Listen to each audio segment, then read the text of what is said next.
पूर्वी दिल्ली के मयूर विहार फेज 1 में स्थित अखिल भारतीय पंचायत परिषद में प्रेस कॉन्फ्रेंस किया गया है, जहां बताया गया है कि यह संस्था सरकार की योजनाओं को पंचायती स्तर तक पहुंचाने और आम जनता की बातों को सरकार तक पहुंचाने का काम करती है।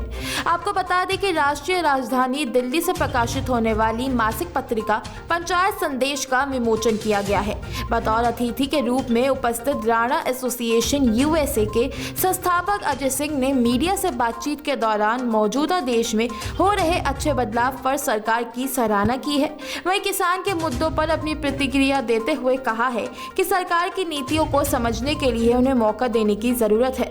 वहीं हिंदी एकता मिशन के राष्ट्रीय अध्यक्ष राणा सिंह ने बताया कि किस प्रकार से वह हिंदी भाषा को देश के उन राज्यों जहां हिंदी को कम विशेषता दी जाती है वहां तक पहुंचाने के साथ ही विदेशों तक पहुंचाने का प्रयास कर रहे हैं। कार्यक्रम में कार्यवाहक अध्यक्ष अशोक सिंह और महासचिव ध्यानपाल सिंह भी उपस्थित थे। हिंदी हमारी मातृभाषा है और हिंदी के बिना कोई राष्ट्र आगे नहीं बढ़ सकता है। हिंदी के बिना कोई स्टेट आगे नहीं बढ़ सकता है। आपको मालूम नहीं है, नीदरलैंड और दो और राष्ट्र है जहां राम के फोटो दिया हुआ है नोट में, रुपया जो होता है उसमें रुपया में, और हिंदी में लिखा हुआ है। आप जाइए मॉरिशस में पूरा हिंदी है, नेपाल जाइए पूरा हिंदी है। उसके बाद हम विदेशों में भी कार्यक्रम किए हैं, कंबोडिया में कार्यक्रम किए हैं, थाईलैंड में कार्यक्रम किए हैं, ऑस्ट्रेलिया में कार्यक्रम किए हैं, नेपाल में कार्यक्रम किए हैं, जहां हमने हिंदी के विषय में पूरी तरह से जानकारी दिया है और लोग हिंदी के ऊपर रुझान भी रखे हैं।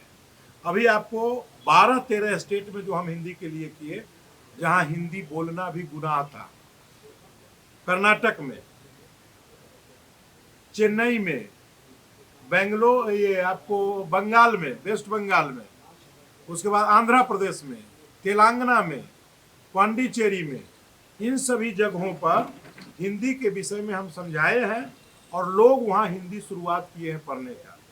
आप सब जानते हैं कि अंग्रेजी में बड़ा छोटा सब होता है, बड़ा अक्षर छोटा अक्षर, लेकिन हिंदी में कोई छोटा नहीं, कोई बड़ा नहीं, सब एक समान है।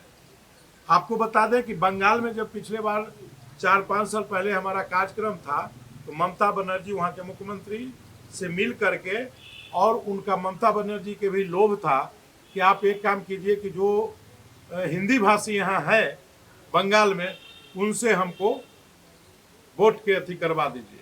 हम कहा कि तब करवाएंगे।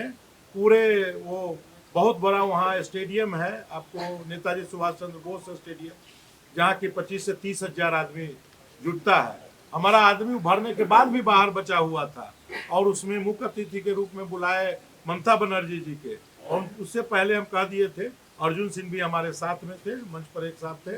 हम कहे थे कि आप अगर अपने पार्टी में हिंदी प्रकोष्ठ खोलिएगा और हिंदी विश्वविद्यालय यहाँ खोलिएगा, तो आपको 100 में 100 वोट देने का काम करेगा। और वही मंच से अनाउंस किया। आज वहाँ हिंदी यूनिवर्सिटी है और उसके प्रकोष्ठ में हिंदी प्रकोष्ठ है। अब हिंदी के पढ़ाई होता है।